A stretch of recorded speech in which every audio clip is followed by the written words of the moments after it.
Muito bem. Boa noite a todos, todas, todes.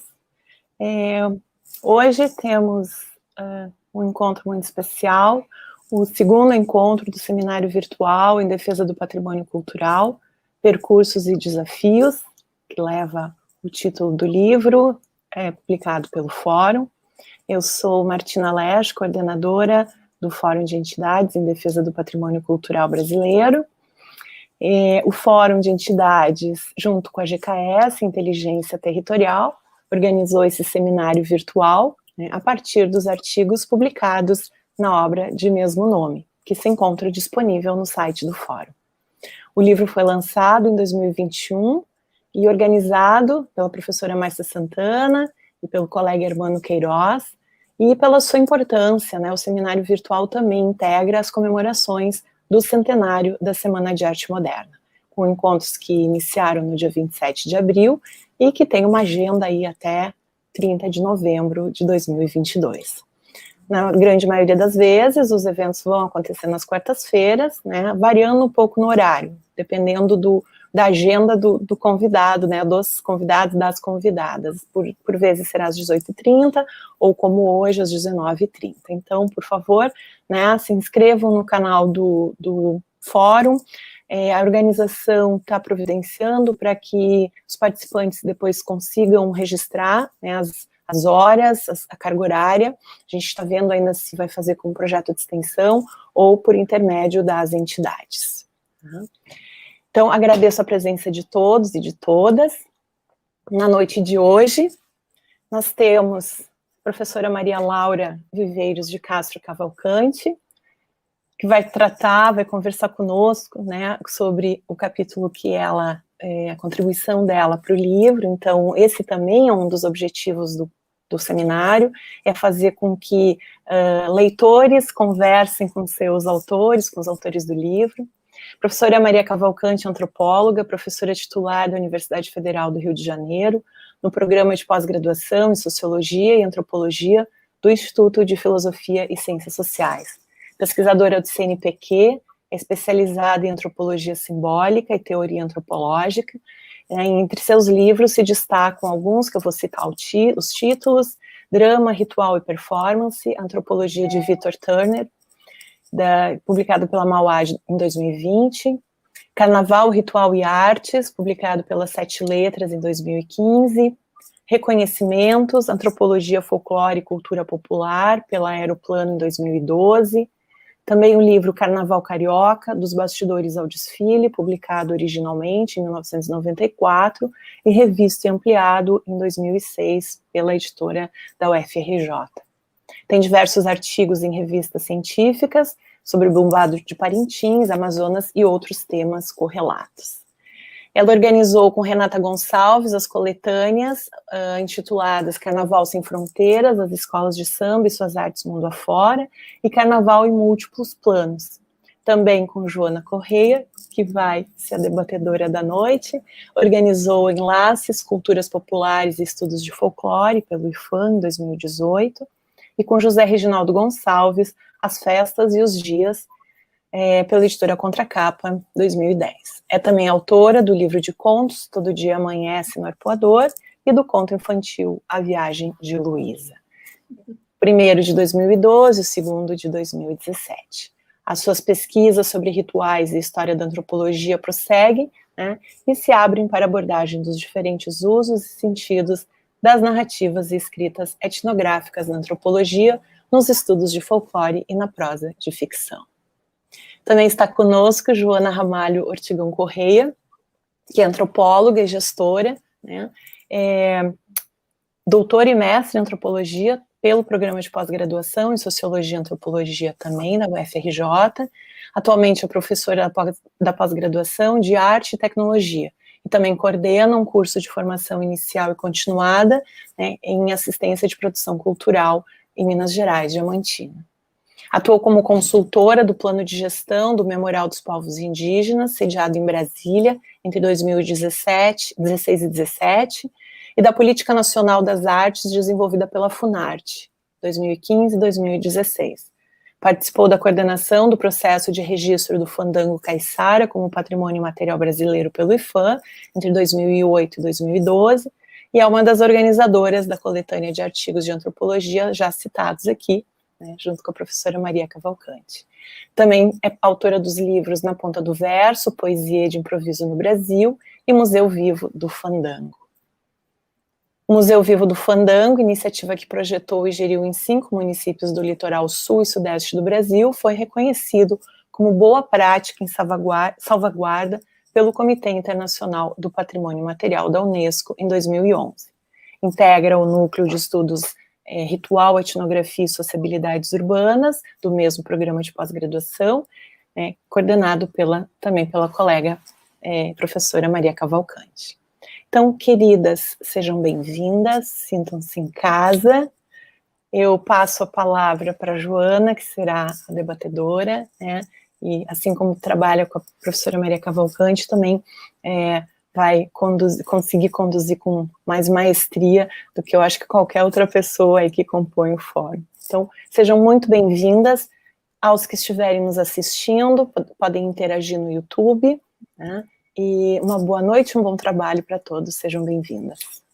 Muito obrigada. Boa noite. Prazer, Martina, obrigada. Prazer, Maria Laura, estar com você aqui. Boa noite a todos e todas que nos acompanham aqui pelo canal do YouTube do Fórum de Entidades de Defesa do Patrimônio Cultural, da qual também faço parte como representante da ABA pelo Fórum em Minas Gerais. É uma honra fazer parte aqui desse segundo encontro, do seminário que tem, então, o nome do livro, né? Em Defesa do Patrimônio Cultural, Percursos e Desafios, que foi organizado pela Márcia Santana, pelo Hermano Queiroz. Acho que além, né, da importância em particular, né, de cada tema que vem sendo tratado e que vai ressaltando a importância de trajetórias de pessoas, de instituições que vêm se dedicando à construção das políticas patrimoniais no Brasil e à proteção e salvaguarda dos bens culturais, tanto o livro como o seminário, né, também nos alertam para esse momento desafiador que a gente está atravessando, que vem colocando em risco caminhos que até então pareciam consolidados, né, no sentido da proteção de memórias, sentidos e culturas representadas por esses bens já reconhecidos pelas políticas patrimoniais. Bom, Maria Laura Cavalcante é um nome de referência nos estudos sobre festas, culturas populares e estudos de folclore, e vem tratar do tema a movimentação em prol do folclore brasileiro nos anos 50. Martina já apresentou, de forma geral, o currículo da Maria Laura, mas eu queria destacar, dentre essas publicações que ela citou, os livros, né, Reconhecimentos, Antropologia, Folclore e Cultura Popular, que é uma coletânea de artigos que trata sobre o tema que ela vai falar hoje. Também o Enlaces, que eu organizei junto com a Maria Laura, que é um livro que traz vários autores que desdobram esse tema. E vou falar ainda, de um livro que não é da Maria Laura, mas que é uma referência também para esse assunto. Vou trazer um pouco ele aqui nessa abertura. Porque a palestra da Maria Laura trata, então, sobre essa compreensão do interesse pelos estudos de folclore no Brasil, em especial no período em que se organizaram as comissões de folclore nacional e estaduais a partir de 47, tração dos percursos para a compreensão das dinâmicas, né, que levaram à formação do campo das ciências sociais e à conformação do campo das culturas populares mesmo e das políticas relacionadas ao chamado patrimônio material no Brasil. E a Maria Laura, antes de ingressar como professora na UFRJ, foi pesquisadora do então Instituto Nacional de Folclore, hoje Centro Nacional de Folclore e Cultura Popular.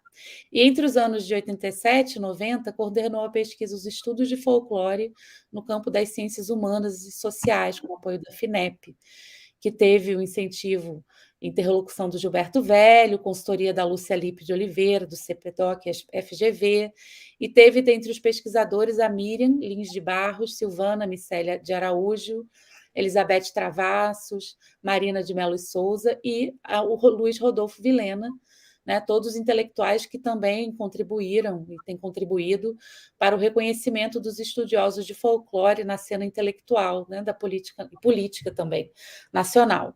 Em especial, Luiz Rodolfo Vilhena, nos anos 90, concluiu seu doutoramento com a pesquisa que resultou nesse livro póstumo, Projeto e Missão, o Movimento Folclórico Brasileiro, de 47 a 64.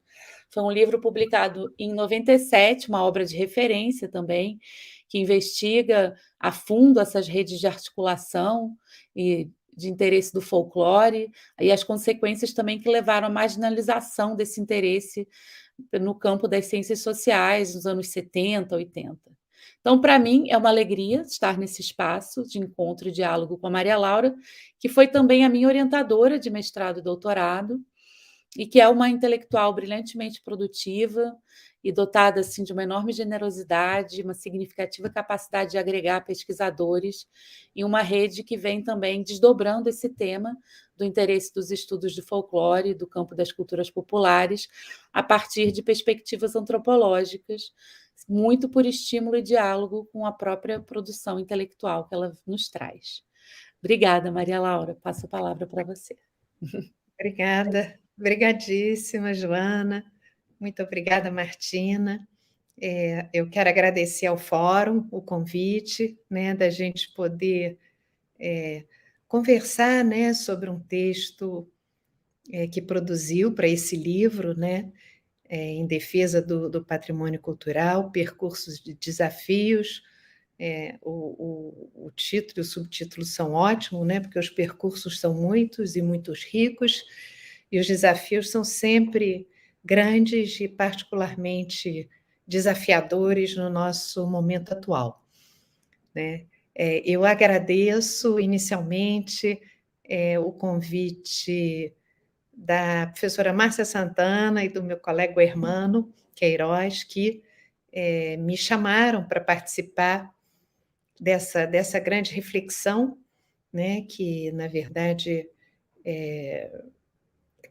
comemora, né, uma história importante aí de atuação pública na área patrimonial. E quando eles conceberam a organização, né, dessa empreitada, e quando me chamaram, a coisa foi pensada de uma forma histórico-cronológica, né? Uma certa periodização dos momentos relevantes, né, desses percursos, desses caminhos do patrimônio e das políticas públicas e da reflexão sobre o patrimônio cultural brasileiro, e eles me pediram para falar sobre a salvaguarda do folclore nos anos 50, né? Então, esse foi o foco da minha contribuição. A Joana mencionou, e toda vez que eu vou falar desse assunto, eu sempre me pego assim profundamente emocionada, porque, na verdade, esse tema era um tema do meu colega muito querido, que faleceu precocemente, o Luiz Rodolfo da Paixão Vilhena. O Luiz Rodolfo tem um site que pode ser acessado na internet, se vocês derem o nome dele na internet. A Karina Kushner, uma colega e também grande amiga do Luiz Rodolfo, organizou esse site, está tudo lá. Esse livro dele está lá em PDF, e vários outros artigos muito importantes dele, que faleceu precocemente num trágico acidente com 33 anos de idade. Então, o Luiz Rodolfo trabalhou comigo numa pesquisa que eu coordenava, né, sobre a relevância dos estudos de folclore para a formação, para a constituição das ciências sociais brasileiras, numa época em que a relação das ciências sociais com os estudos de folclore ainda era um tanto afastada, né, dissociada, e a gente conseguiu remexer bastante isso e revalorizar isso criticamente. E, na verdade, ele pegou esse tema para fazer o doutorado dele. E, quando ele me contou essa notícia, eu fiquei particularmente feliz, porque o projeto havia sido interrompido, eram os anos Collor, aquilo tudo também foi muito difícil, e o Luiz Rodolfo deu continuidade brilhantemente a essa pesquisa com esse livro, Projeto e Missão, né, o Movimento Folclórico Brasileiro, que ele estabeleceu como balizas temporais 1947 e 1964. Né? Então, eu sempre fico muito emocionada, na verdade, de poder dar continuidade a uma coisa que foi construída junto e, sobretudo, dar continuidade ao trabalho do Luiz Rodolfo, né? Embora, claro que de um ponto de vista próprio e tendo eu mesma caminhado, né, também muito nessa direção. Enfim, por que os anos 50, né? Eu acho que com a relevância desses anos 50 na salvaguarda do folclore brasileiro, né? Esses anos são especialmente marcantes, né? E tem duas datas que são dois fatos, né, que balizam um pouco, com muita clareza, esse período tão atuante. Em 1947, na verdade foi novembro, dezembro de 1947, então às vezes a gente fala 48, porque a Comissão Nacional de Folclore, que foi instituída legalmente, né, no final de 47, ela começou a funcionar efetivamente em 1948. Então, 47, 48 é a data da constituição dessa comissão, né, Comissão Nacional de Folclore, sob a liderança do Renato Almeida, que é um intelectual ainda pouco trabalhado, pouco compreendido, tem poucos trabalhos a respeito dele. Ele tem uma atuação decisiva, eu vou falar logo mais um pouquinho mais dele, né? E ele era diplomata, intelectual, trabalhava no Ministério das Relações Exteriores, e nesse momento, 1947, a gente está no mundo do pós-guerra, né? Um mundo traumatizado pela violência destrutiva, né, e genocídios trazidos pelo nazismo e pelo fascismo, né, na Europa e no mundo inteiro, e da criação da Organização das Nações Unidas e da Unesco, associada à ONU, e o Brasil, dentro do Ministério das Relações Exteriores, criou um Instituto Brasileiro para a Promoção da Educação, Ciência e Cultura, né? Se unindo de uma forma, inclusive, muito precursora e muito atuante, muito ativa, né, a toda uma movimentação internacional em prol do diálogo e da compreensão entre os povos do mundo, os mais diferentes povos do mundo, através da educação e da cultura e da arte. E dentro desse beque, o tema do folclore emergiu como um dos lugares em que apareceria de forma muito marcante a singularidade das diferentes características dos povos da Terra e a possibilidade de uma compreensão e de um diálogo que respeitasse essas diferenças e favorecesse esse interesse, essa abertura para a diferença e a compreensão e a paz no planeta, né? Nada mais atual, né? A gente achava que estaria livre de guerras e a guerra da Ucrânia está aí para dizer que não estamos livres de coisas gravíssimas, né, e profundamente violentas. Enfim, desafios dos novos tempos, que são tempos particularmente duros. E esse era o contexto da criação da Comissão Nacional de Folclore, tá? Abrigada pelo IBEC, sob liderança do Renato Almeida.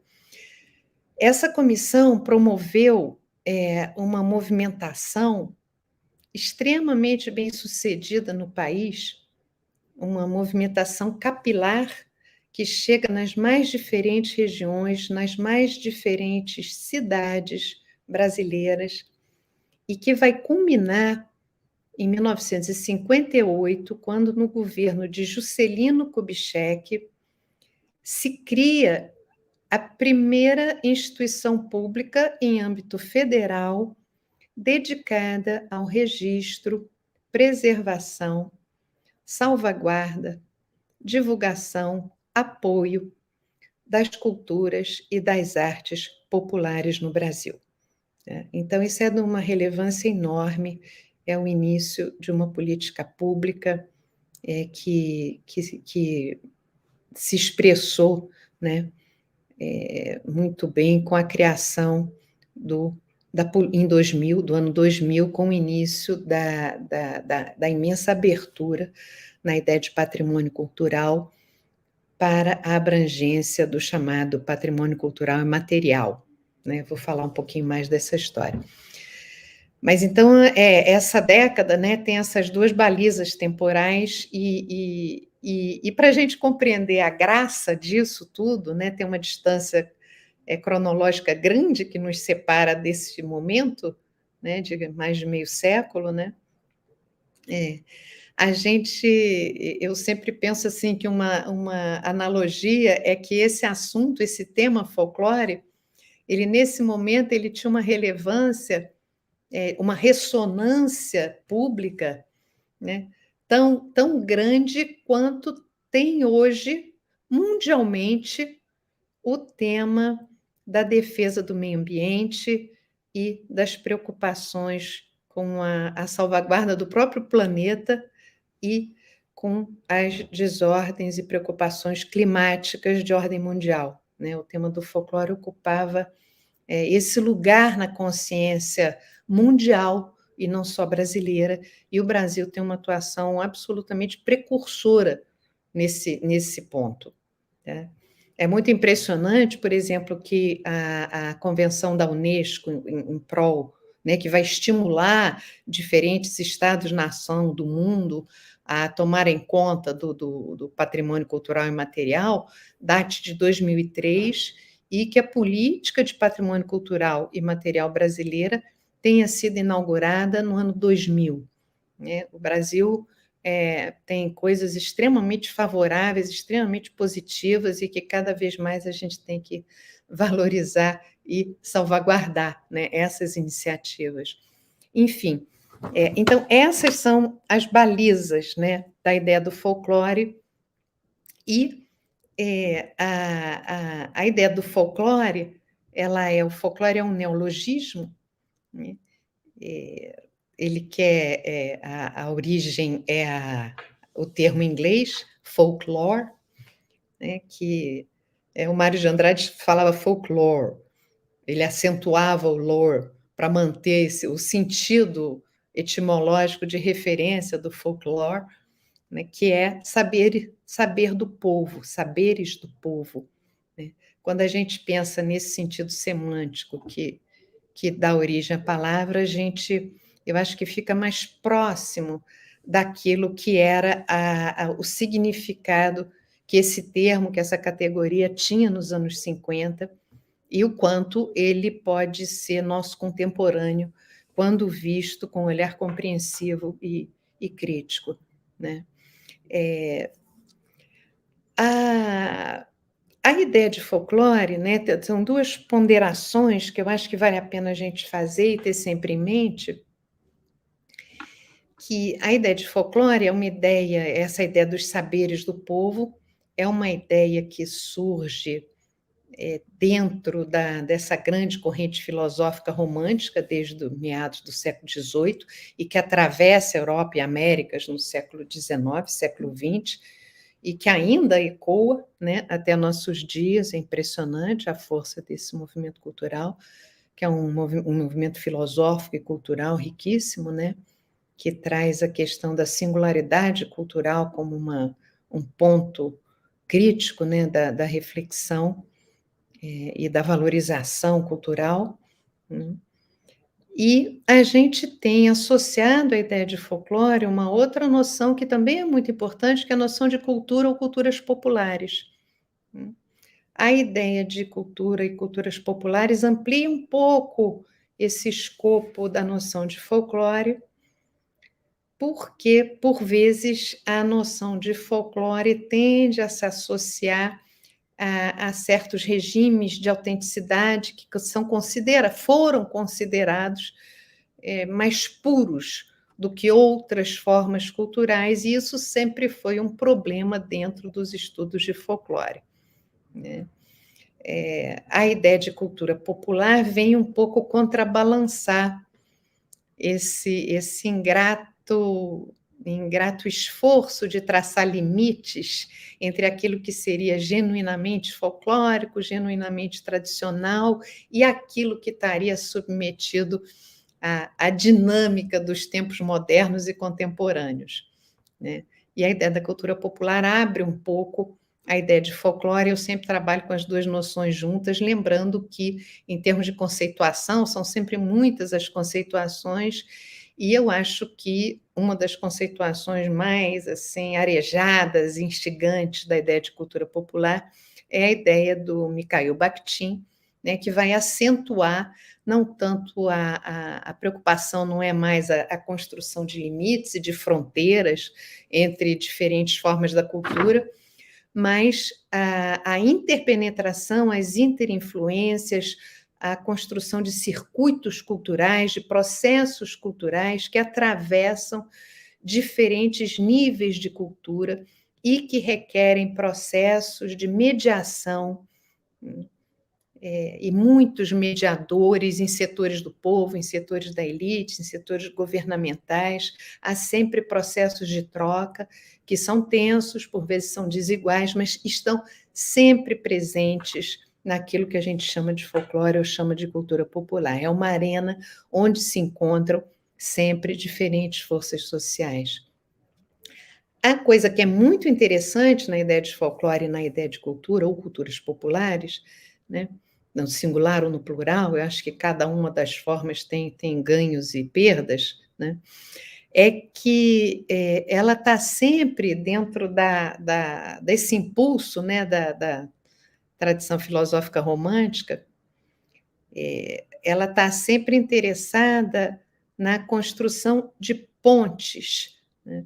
Ela nasce, né, percebendo as diferenças e mesmo as desigualdades, as diferenças, as assimetrias, as hierarquias que existem dentro das sociedades nacionais, né? Muitas vezes a ideia de folclore remete, por exemplo, nas sociedades europeias, que são extremamente diversas entre si, né? A gente, por vezes, fala na Europa como um todo, mas, na verdade, quando você vai chegando perto, as tradições que forjaram aquele conjunto de Estados-nações são extremamente diversas, muito diferentes. Então, nesses estados, né, nesses países, a ideia de folclore muitas vezes vai remeter aos povos que tradições culturais anteriores à formação daqueles estados nacionais, né? E no nosso país a ideia vai ser muito interessante, porque a ideia é que vai abrigar toda a diversidade da formação cultural da sociedade brasileira, né, que tem a participação decisiva, né, dos povos nativos originais, que estavam aqui desde sempre, milenarmente, né, dos povos europeus, dos colonizadores portugueses e outros tantos, e dos imigrantes que aqui chegam, né, desde o século XVI, que também é uma massa imensa e diferenciada, e, muito especialmente, também a população escravizada que chega no Brasil ao longo de 3 séculos e traz as suas tradições culturais consigo, né? Então, essa ideia do folclore, do folclore brasileiro, é a ideia que vai abarcar, o primeiro lugar onde, quando se pensa, quando se fala sobre a cultura brasileira, né, como uma cultura singular, como uma cultura diferente da cultura de outras formações mundiais, nacionais, né, é a ideia que acentua essa diversidade muito característica da formação cultural da nossa sociedade. É uma corrente mundial que, obviamente, chega aqui e, ao aqui chegar, sofre o seu próprio impulso, né, em função da própria originalidade da formação populacional e histórica da nossa sociedade, né? Então, esse é um ponto muito positivo da ideia de folclore, esse desejo de traçar pontes de dialogar, de superar diferenças, de enxergar desigualdades e continuar a dialogar, né? De ultrapassar tensões, de encarar tensões e se dispor a conversar, né? Essa ideia de folclore, ela traz toda esse esforço de construção de pontes, né, entre diferenças. E eu acho isso fundamental, permanece fundamental. A parte assim mais difícil da ideia é que, sobretudo nos anos 50, né, esses estudos de folclore, por vezes, assim, e mesmo com Mário de Andrade, mesmo com os folcloristas anteriores, eles às vezes se perdem e ficam numa discussão que é meio estéril, né, entre aquilo que seria mais autêntico, o que seria menos autêntico, o que seria genuinamente folclórico, o que já seria urbanizado e sofreria influências mais modernizadoras. Isso é uma ideia complicada, é uma ideia que é estéril, nunca se chega a um lugar muito interessante, ela dá muita margem a valorações morais e, sobretudo, dá muita margem a preconceitos e desconhecimento da dinâmica que é característica das expressões folclóricas e da cultura popular, mesmo nas formas mais tradicionais. E também porque esse campo, né, na época, se acreditava que essas expressões estavam ameaçadas por processos de mudança social muito acelerados, vividos desde os anos 40, urbanização e mudanças mundiais mesmo, né, na dinâmica do relacionamento global e da industrialização, da modernização, a grande urbanização, né, o país se modifica inteiramente, né, entre os anos 20 e o final dos anos 40, então, imigrações internas, então tinha essa sensação de um processo de perda muito grande de tradições culturais que deviam ser salvaguardadas, protegidas, registradas e estudadas. A parte do registro, do estudo e tudo isso é muito interessante, mas se subestimou muito a capacidade de agência dos próprios atores e a força dinâmica das próprias expressões culturais tradicionais, folclóricas e da cultura popular de modo geral, né? Porque seus atores e agentes sempre souberam interagir, dialogar e absorver transformações e ressignificar ao longo das gerações as suas tradições culturais. Então, isso posto, eu queria assim, colocar essa riqueza dos anos 50, né, em que essa movimentação do folclore brasileiro percorre o país, eu queria colocar ela num arco temporal mais amplo no nosso país, né, que começa, até a gente está no ano de comemoração, né, daquilo que foi eleito como símbolo, né, da eclosão do modernismo brasileiro, que é a Semana de Arte Moderna, né? E às vezes a gente tem, no Brasil acontece muito isso, né? Tudo tende a achar que começou do zero, né? Que todo mundo inventou a pólvora, né? Ontem. E se perde um pouco, mesmo com a melhor das intenções, a ideia muito importante das continuidades culturais, né, que atravessam rupturas, que atravessam deslocamentos. E no nosso país, esse interesse nos projeta num largo arco histórico, né? Porque no nosso país, esse interesse pelas tradições culturais e artísticas populares se inicia já em meados do século XVIII, né? Isso vai começando e se firma, né, em meados do século XIX, né, na literatura romântica, né, o popular, o nativismo, né, aquilo que é caracteristicamente americano, né, o Iracema, né, o anagrama de América, né, do José de Alencar, né? O José de Alencar, ele mesmo coletou, né, recolheu, né, era muito a ideia que se tinha até os anos 50, a ideia da coletar as expressões folclóricas, né, como se coleta espécimes botânicas, né? Você coletava o cancioneiro popular, se coletava a poesia popular. O José de Alencar tem um cancioneiro, né? Ele mesmo coletou um cancioneiro popular, né? Depois vai vir uma geração mais com espírito mais científico, né? Que é a geração formada ali pela Escola de Recife, que é uma escola que tem uma pegada sociológica na sua compreensão do país e que vai ser importantíssima.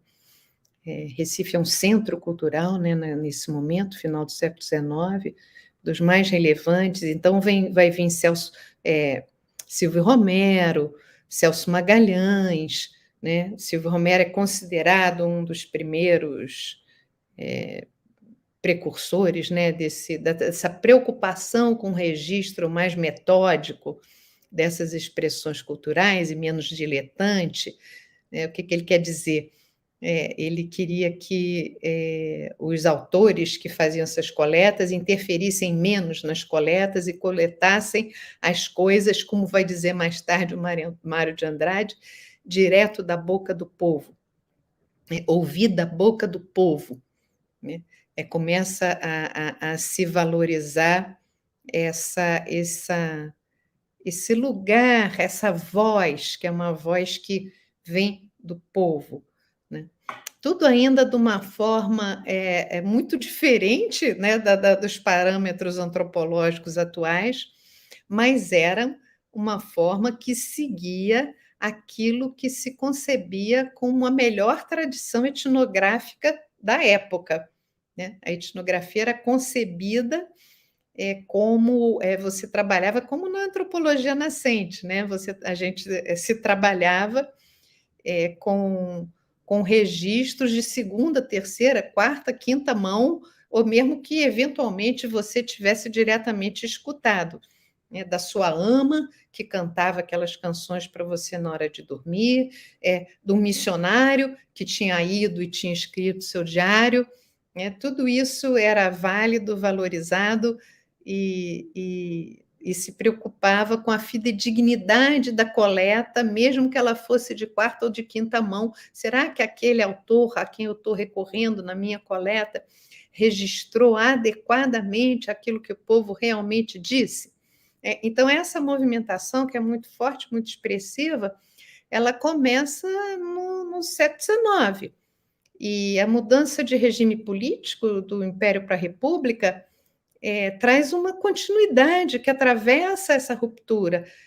A abolição da escravidão, né, no ano anterior da República, né, muitos desses intelectuais estavam ligados ao movimento abolicionista, né, essa abolição do regime escravocrata no Brasil, ela atravessa essa preocupação, né, no início dos anos 20, né, a pujança das expressões culturais de tradição africana, os cultos afro-brasileiras, né, a diversidade dos cultos afro-brasileiros vão ganhar também um lugar muito importante no interesse etnográfico e intelectual numa reflexão sobre o Brasil. E, ao contrário do que acontecia, por vezes, em algumas correntes do século XIX, mesmo no século XX, as coisas nunca são homogêneas, né? Dentro do próprio tempo.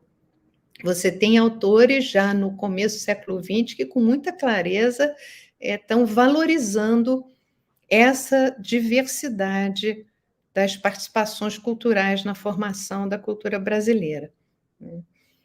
No começo do século XX, nos anos 10 e nos anos 20, a gente tem o Melo Moraes Filho, né, com festas e tradições culturais. Você tem, no final do século XIX, o Pereira da Costa, no Recife, que ele, por sua vez, é um compêndio da literatura anterior sobre esse assunto, e ele vai ser uma referência fundamental para os estudiosos do folclore.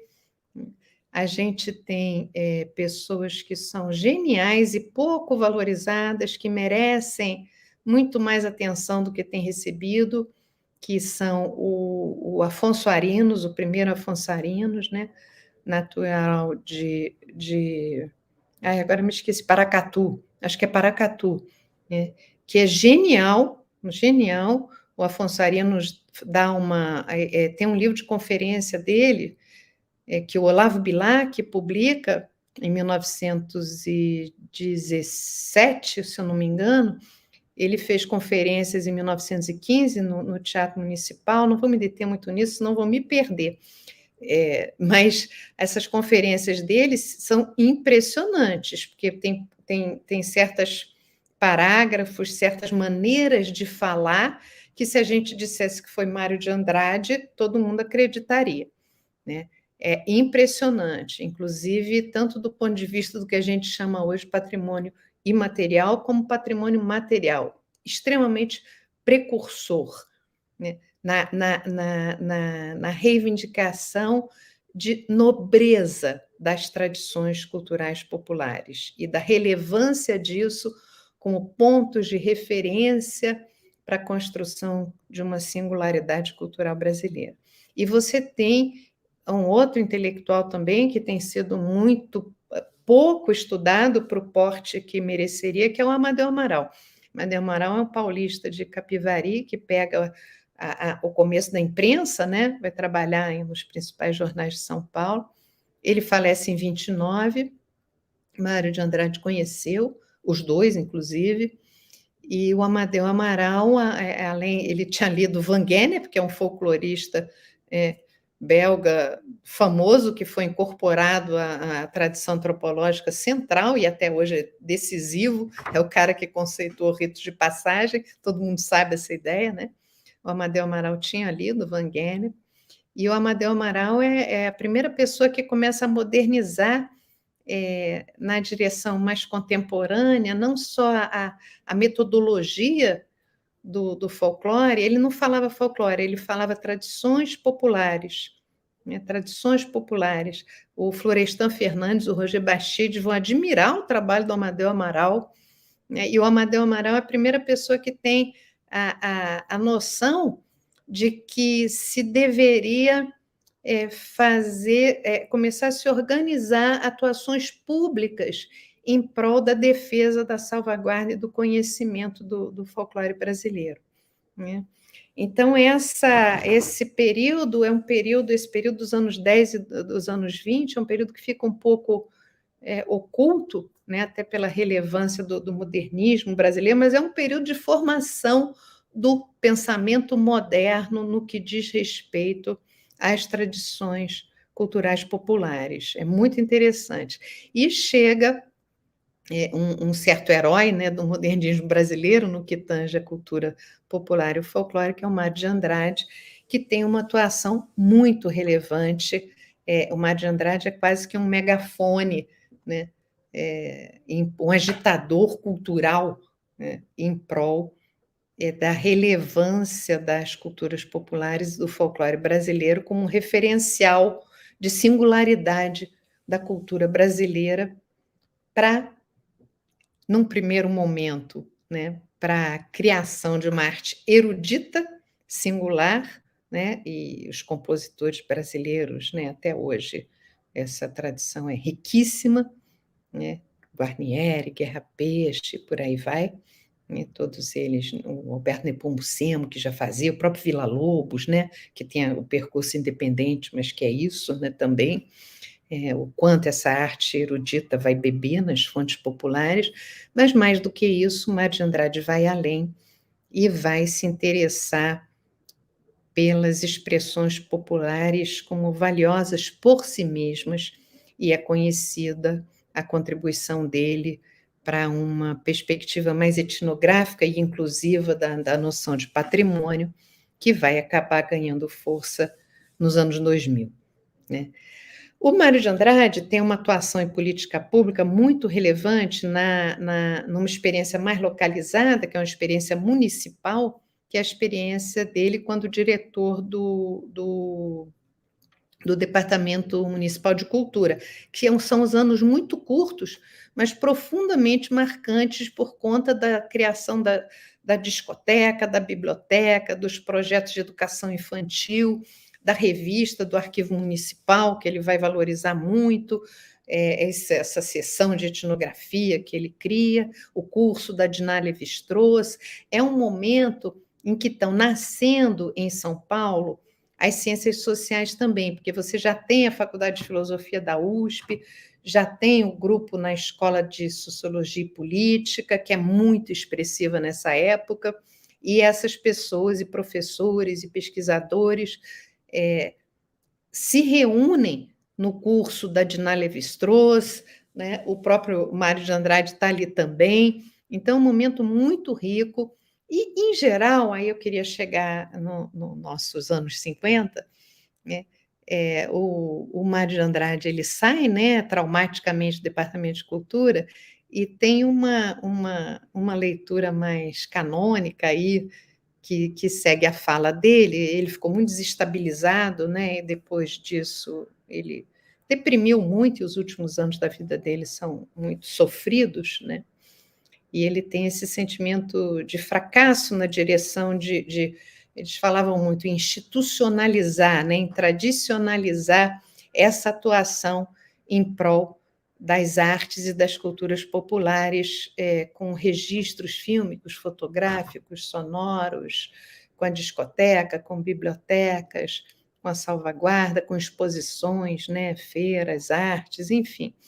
Ele tem um sentimento de fracasso, mas fato é que Oneida Alvarenga continuou, Luiz Saia continuou, estava ali no patrimônio, isso tudo tem muita continuidade, e, sobretudo, tem uma pessoa que a gente chega nos anos 70, que merece mais luz, que é o Renato Almeida. O Renato Almeida é um modernista, o Renato Almeida colaborou com o Mário de Andrade, eles trocaram, se interinfluenciaram muito, sobretudo porque o Renato era musicólogo também, né, e debateram muito sobre música brasileira. Em dado momento se afastam, para o final da vida do Mário se reaproximam, mas o Mário morre em 1945 e é em 1947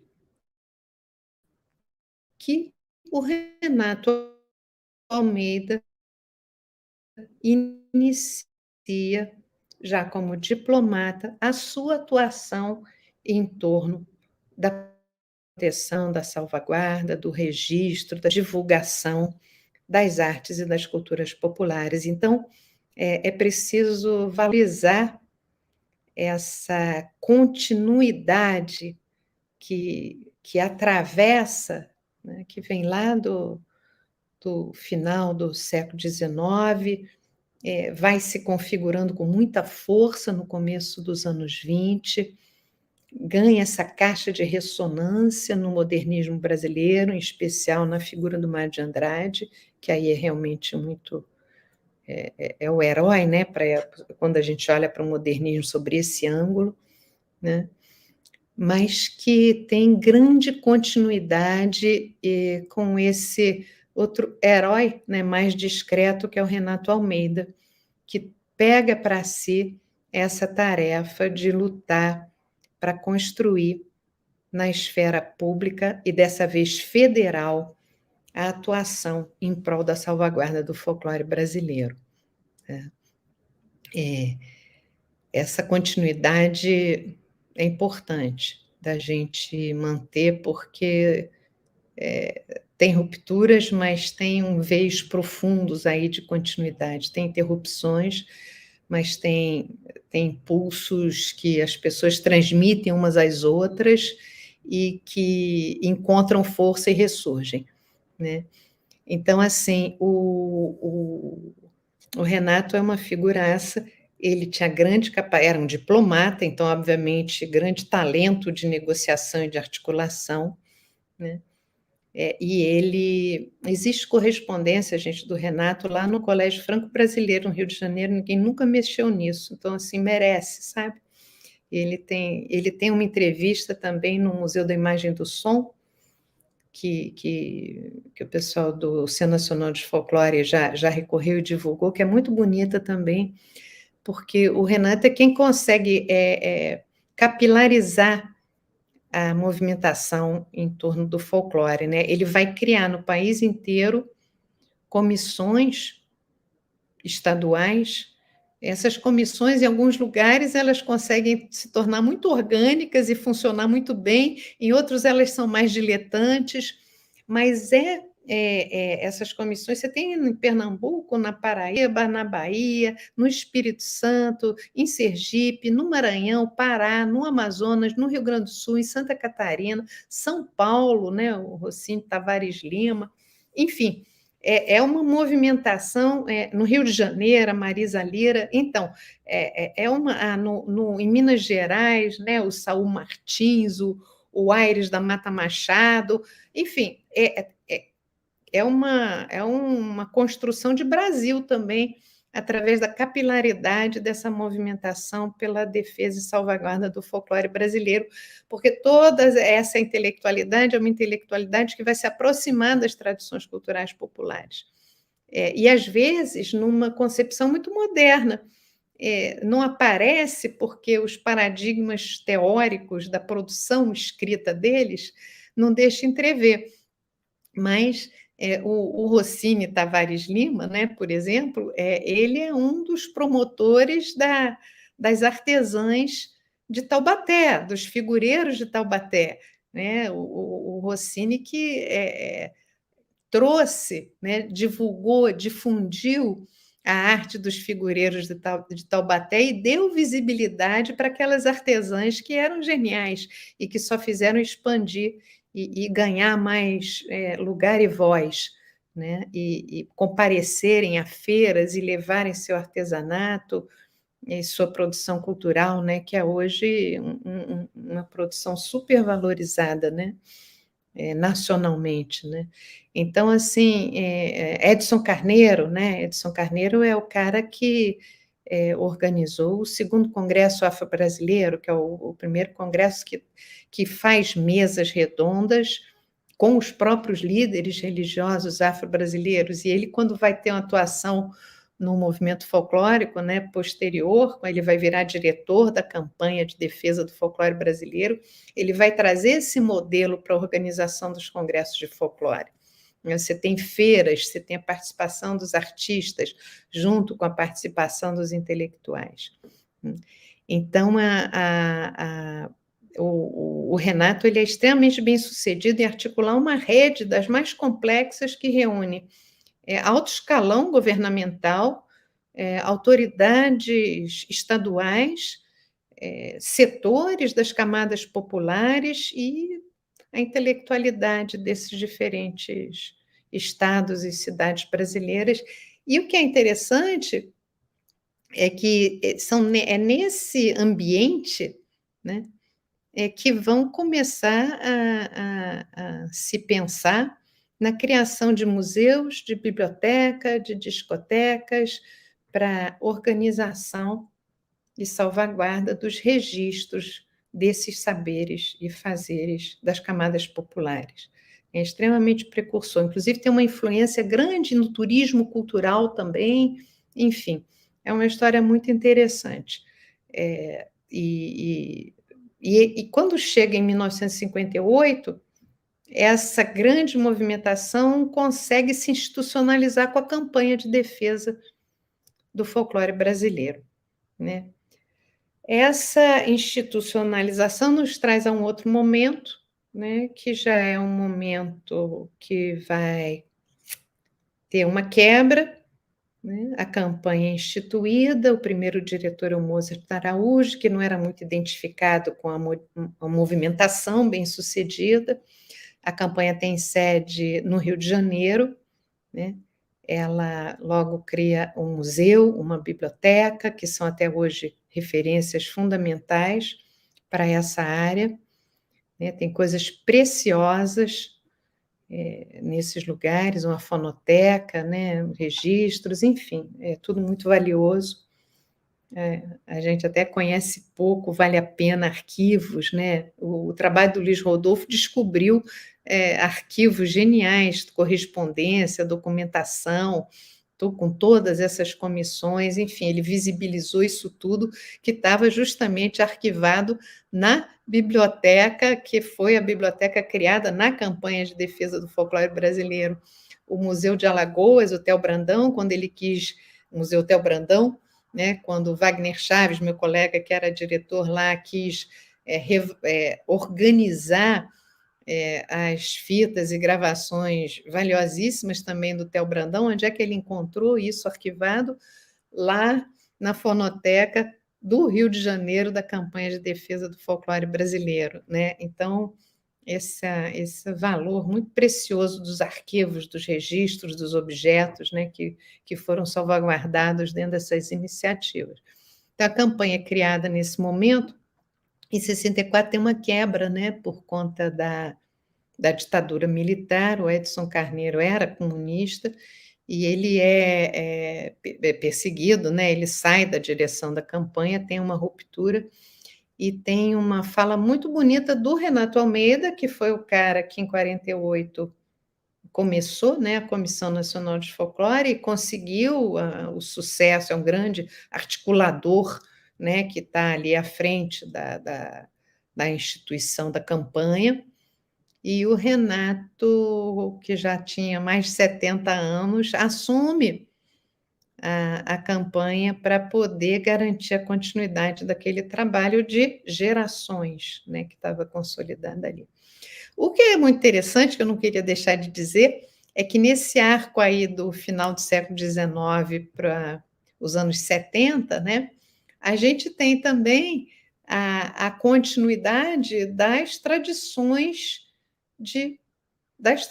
culturais populares, né, com a sua agência, com seus atores, né, que estão ali embrincados, nomeados nos registros de forma às vezes imprecisa, de forma às vezes mais contextualizada, né, mas que muitas vezes são reencontrados, né? São reencontrados.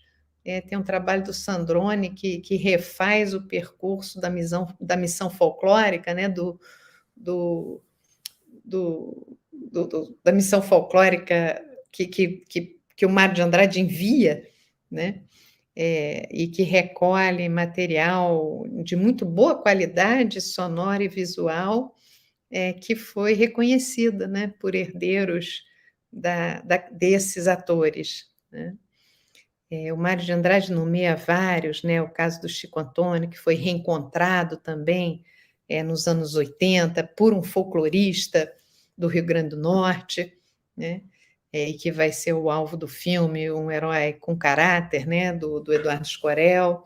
Então, a agência dos atores populares está ali, né?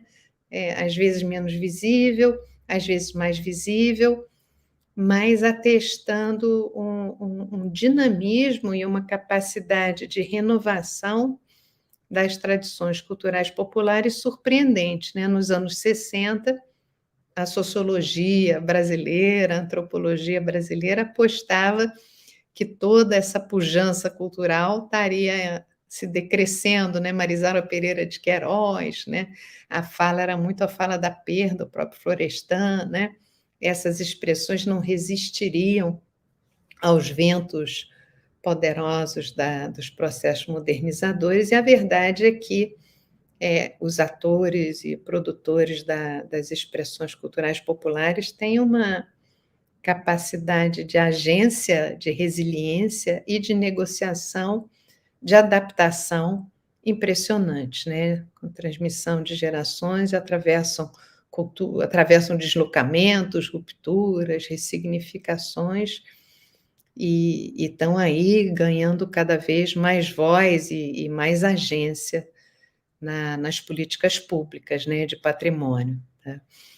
Então, essa campanha, ela atravessa a ditadura, né? É impressionante a continuidade disso. Nos anos 70, vou terminando, né, Joana? Pode ir, né? Vou fechar rápido, aí a gente conversa mais. Nos anos 70, em plena ditadura, né, a gente tem uma modernização da esfera pública de atuação federal na área da cultura, que um movimento modernizador em plena ditadura, que é a criação da Fundação Nacional de Arte.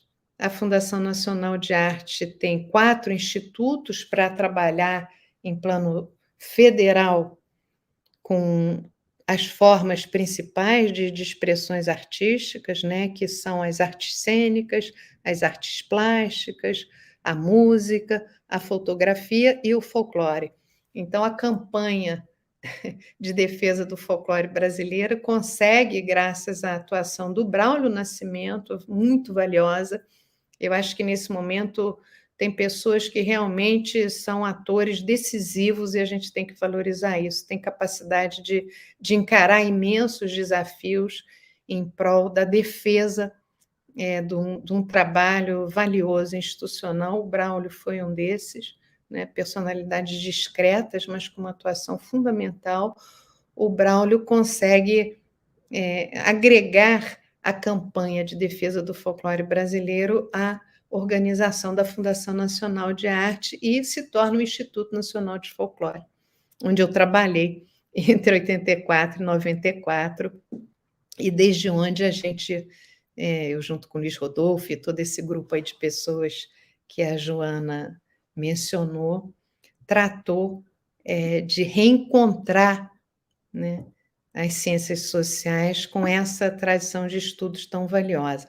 E só para fechar, a história continua, né, porque em 2003, tendo atravessado também períodos extremamente turbulentos, como foi a passagem do nosso país do processo de redemocratização, né, que hoje a gente vê que continua em curso e precisando ser defendido, né, o processo de redemocratização brasileira, no meados dos anos 80, era o que estava na ordem do dia até a Constituição de 88, né?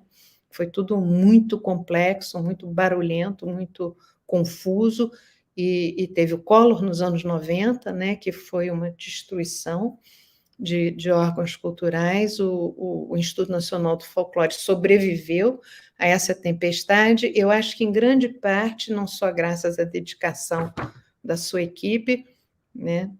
Cláudia Márcia Ferreira acabou assumindo a frente disso tudo, tem outras pessoas aí muito importantes, mas conseguiu resistir a essa temporal, mas também, sobretudo, graças à força que vem das tradições culturais populares que estão ali simbolizadas, reunidas, agregadas, valorizadas, né? Para um circuito que é muito amplo de registro, pesquisa, divulgação, apoio, salvaguarda, né? É uma atuação que combina, e eu queria chamar a atenção para isso, 2 coisinhas que eu não queria deixar de dizer. Como é que esse campo de atuação ele tem uma característica que é genial, que ali se articulam a necessidade sempre premente de atuação pública, né, de políticas públicas bem direcionadas em prol das artes e das culturas populares, porque elas estão ligadas a modos de vida, né, e isso é super importante, né, toda uma dinâmica de vidas importante de ser valorizada, né, e apoiada e incluída, né, isso é fundamental, né? Como, então, você tem junto essa preocupação de atuação na realidade social, né, uma atuação transformadora, inclusiva na realidade social, e você tem uma larga tradição muito interessante de reflexão e conceituação intelectual, né? Nesse campo do folclore, das artes e das culturas populares, essas 2 vertentes estão indissociavelmente ligadas. E quando, em 2003, aí eu termino, Joana, o Centro Nacional de Folclore e Cultura Popular, que o Instituto Nacional de Folclore virou o Centro Nacional de Folclore e Cultura Popular, né? É a mesma história que vai ganhando vários nomes e ressignificando, atravessando períodos, governos, turbulências, enfim. quando o centro é abrigado pelo, então, recém-criado Departamento de Patrimônio Cultural e Material do Instituto de Patrimônio Histórico e Artístico Nacional, se reencontram no âmbito da institucionalidade pública, né, brasileira, uma vertente que vem também desde lá do projeto etnográfico do Mário de Andrade, né, que ficou um pouco de lado no projeto da criação do patrimônio, com Rodrigo Melo Franco, que é contribuições decisivas feitas na Fundação Promemória com a Luiz Magalhães, que é a pessoa que trouxe um conceito fundamental de referência cultural, né? Os bens culturais têm valor na medida em que eles são referências culturais para aqueles que os fazem, né? Então, esse conceito da Luiz, que é um conceito de fundo antropológico, é fundamental, e quando essa tradição dos estudos de folclore se reuniu a isso, né, através das políticas de patrimônio cultural e material, a gente chega num momento de muito amadurecimento dessa tradição, dessa grande vertente de reflexão e de atuação, de reflexão e de atuação no nosso país, né? Então, realmente é um caminho, é uma história, é um percurso que vale a pena defender e salvaguardar ele mesmo, né? É uma boa causa, é uma bela causa para a gente continuar a batalhar por ela. Muito obrigada. Obrigada, Maria Laura. É sempre muito bom, né, te ouvir atualizar todas essas ideias que, na verdade, vão percorrendo também a minha própria trajetória intelectual nesse campo, né, de interesse, e que, de alguma forma, somos herdeiras, né, de Mário de Andrade. Assim, acho que Mário de Andrade, se tem já uma influência muito forte no campo cultural, né, com uma referência fundadora, especialmente para quem tem interesse pelo campo das culturas populares, do folclore, realmente é uma marca, né, que atravessa, assim, tanto como um modo de vida, de dedicação, de interesse de campo, né, como mesmo como uma referência intelectual.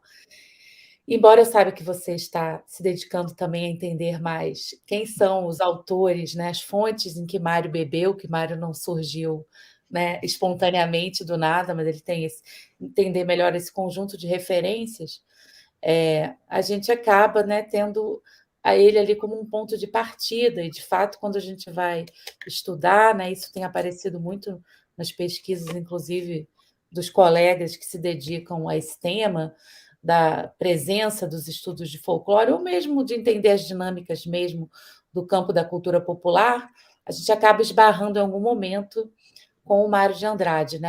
É um caminho que sempre volta ao Mário de Andrade, as ideias que ele costura e tal.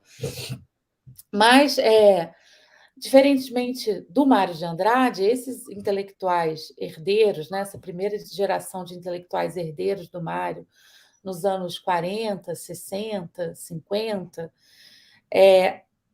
embora a gente saiba que tenham formações muito diversificadas, perfis, linhas políticas divergentes, né? O Vilhena fala muito, inclusive, dos conflitos que acontecem dentro das comissões, da Comissão Nacional. Eles ficaram associados num senso comum, tanto dentro da academia, como entre muitos pesquisadores e mesmo entre grupos de tradição popular, há uma certa ideia de conservadorismo, né? O próprio termo folclore foi associado à ideia de algo conservador. Tanto por esses intelectuais terem sido colocados nesse lugar, muitas vezes injusto, né? Porque, enfim, o próprio Edson Carneiro foi perseguido politicamente, né? Pelo seu papel, enfim, seu posicionamento político. E, por outro lado, pela própria ideia de folclore como se fosse algo datado ou como se fosse algo que governos conservadores acabam adotando como uma política, né, de continuidade.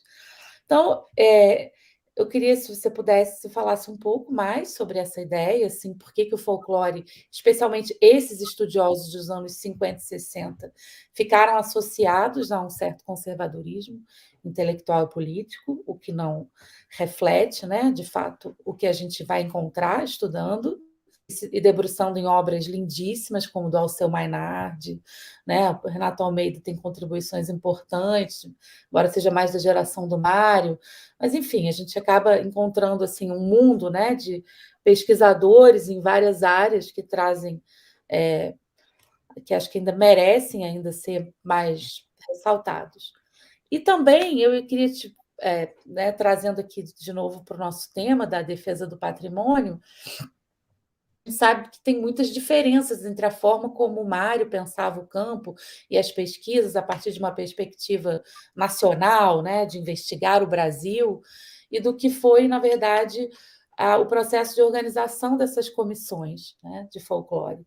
Então, como que essa outra dinâmica de organização das comissões, ela criou novas configurações para o campo da cultura popular, né? E de que maneira ela também é herdeira, né? Ela é, na verdade, pioneira, essa organização que as comissões propõem, né? Fichas, formulários, formas de documentar, elas acabam também, hoje, de alguma forma, espelhando ou sendo a base, deram origem ao que a gente entende hoje como essa política do patrimônio material, né? Qual o diálogo que a gente pode, histórico, né, de continuidade que a gente pode traçar entre as comissões. Então, esses são os comentários que eu queria trazer. Tem já também algumas contribuições das pessoas que estão assistindo, mas eu acho melhor passar para você e depois eu faço um bloco com as perguntas que chegaram, tá bom? Tá bom, obrigada, Joana. Perguntas difíceis, né? Deixa eu te falar o que eu acho. É engraçado, né? Porque você, né? Como a gente trabalha junto, né? Você conhece meu trabalho. Eu defendo, né? É engraçado que essas coisas vão virando causas na vida da gente, né? Porque você vai dando mais sentido, né? O que está em jogo, compreendendo melhor o campo.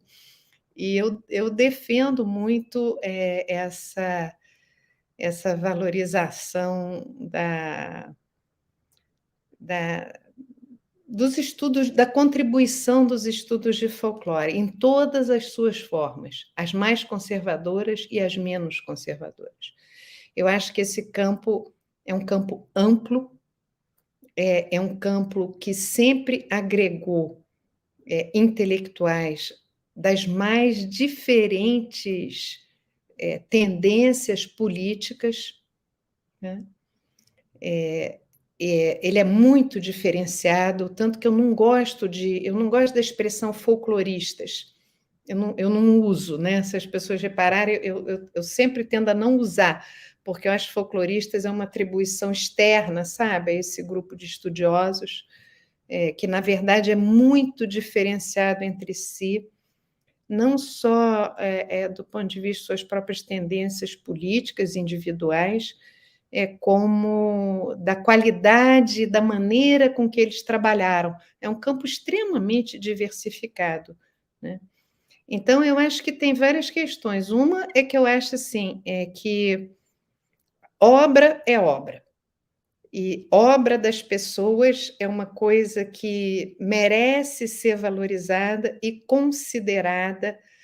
É claro que as coisas têm relação com contextos políticos, com opções políticas, mas a gente não pode deixar de valorizar obras por causa de opções políticas dos seus autores.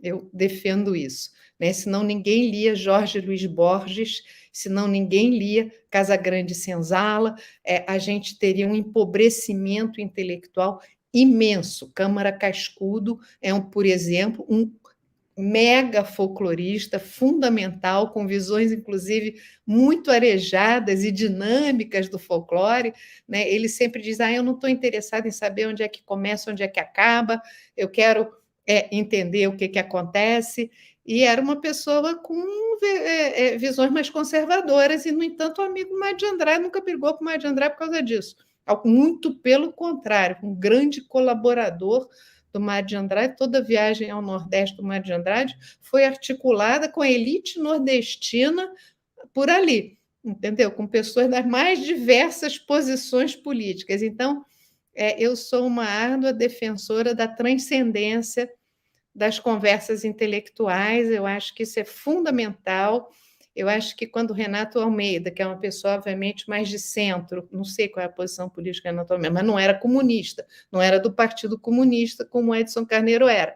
Quando Renato Almeida assume a direção da campanha de defesa do folclore brasileiro, porque ele era um nome que poderia proteger e defender aquilo numa hora em que o Edson estava foragido, né? Estava perseguido, é um gesto de uma grandeza extraordinária e que eu acho valiosíssimo. Então, a gente precisa ter e valorizar no nosso mundo atualmente tão polarizado a transcendência das conversas que estão genuinamente interessadas num tema, né?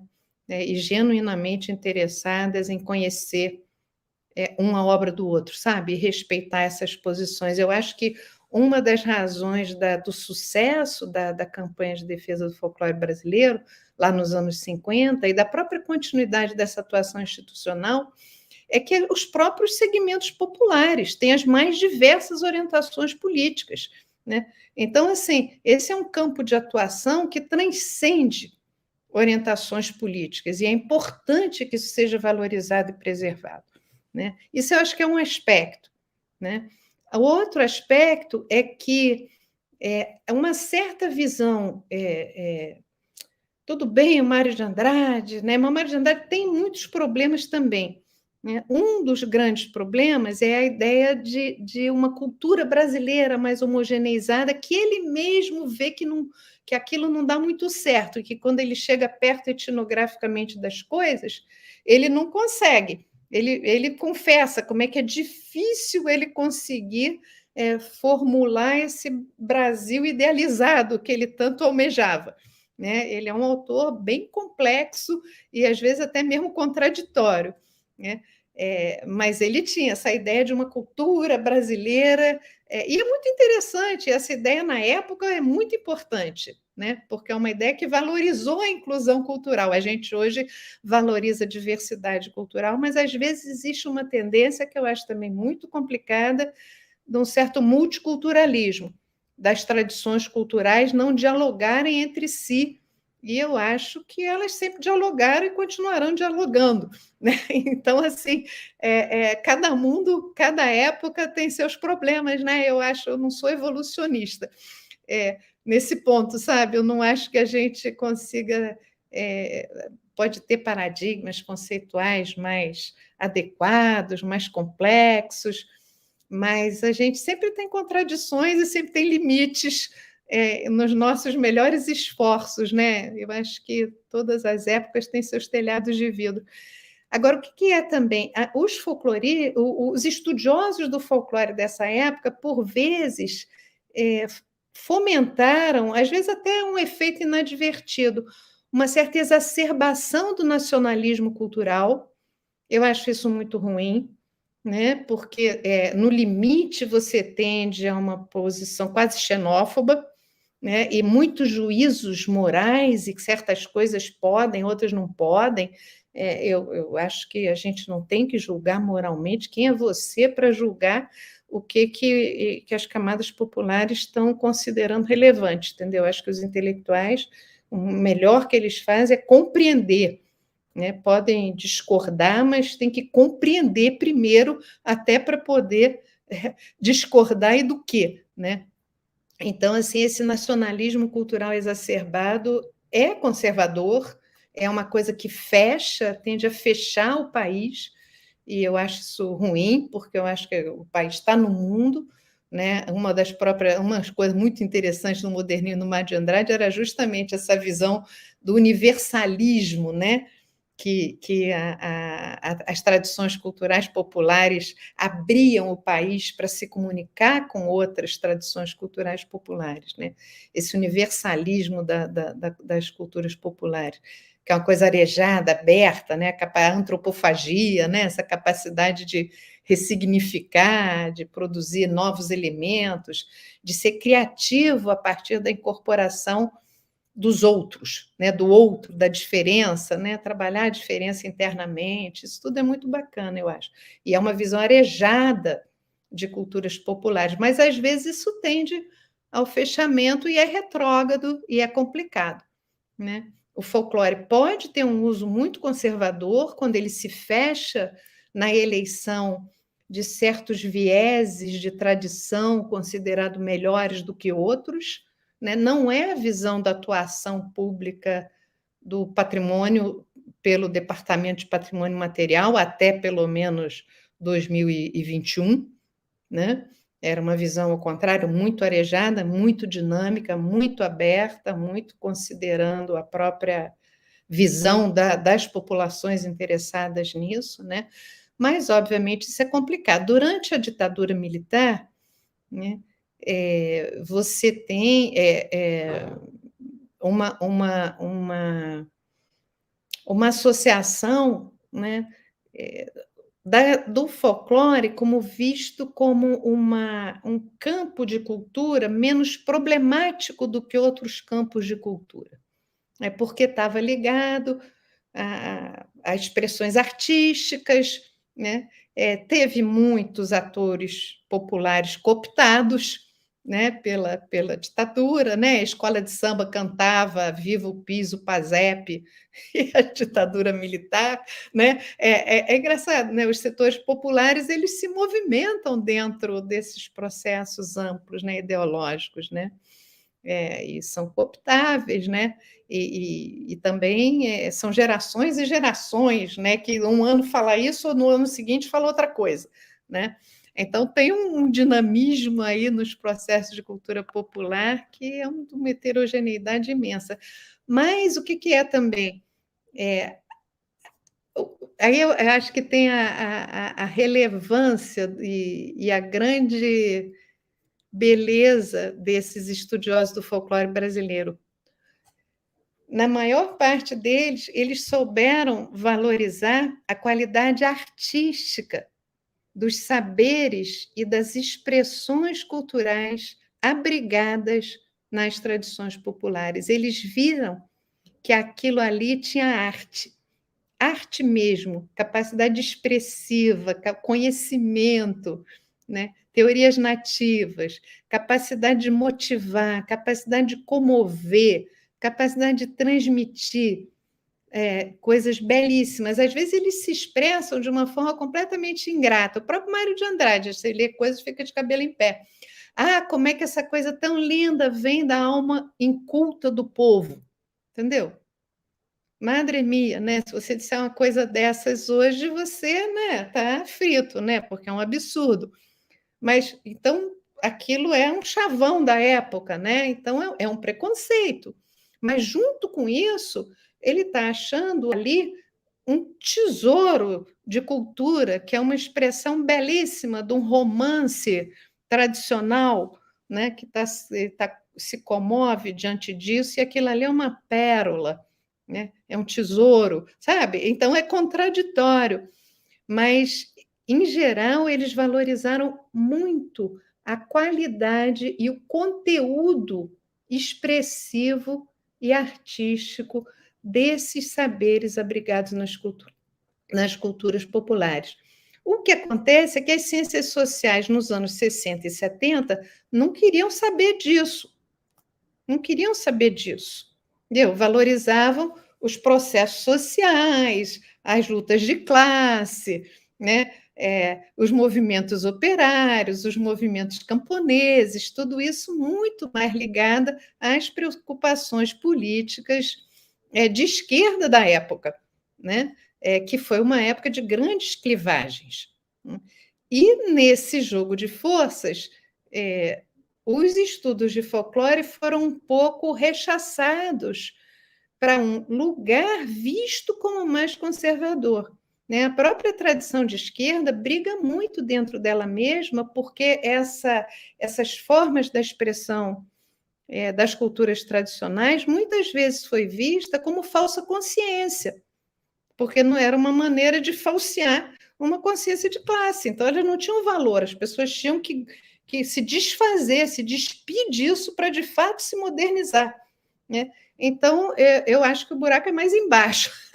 Os conservadorismos vêm de todos os lados, sabe? E a gente entra num campo em que é preciso ter muito discernimento e lutar para criar ambientes e lugares em que a gente possa se relacionar criticamente com esses estudos. Mesmo o Mário de Andrade, que é um herói, o Mário de Andrade é complicadíssimo, ele disse coisas inaceitáveis em nossos dias, entendeu? Mas você vai desconsiderar ele, que é um sujeito brilhante e que tem um efeito, um impacto, né, na cultura popular brasileira enorme, seria um absurdo, né? Você vai deixar de usar a terminologia folclore, né, porque isso é uma atribuição dos estudiosos e não uma atribuição dos próprios atores sobre aquilo que eles fazem, mais ou menos, tem muito... Eu começo esse meu texto, que eu fiquei surpresa, como é que em 2020 o Boi Bumbá de Parintins começava cantando "Nós somos o folclore brasileiro, viva Luiz da Câmara Cascudo", né? Então é impressionante, é uma festa espetacular, moderna, e que reivindica para si ser incluída na tradição da cultura popular tradicional, que é chamada de folclore brasileiro.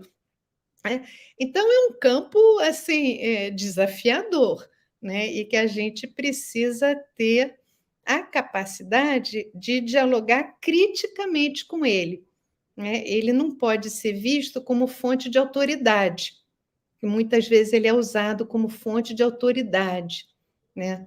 Não é.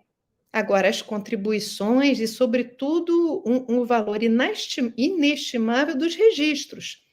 Os registros feitos têm valor inestimável, né?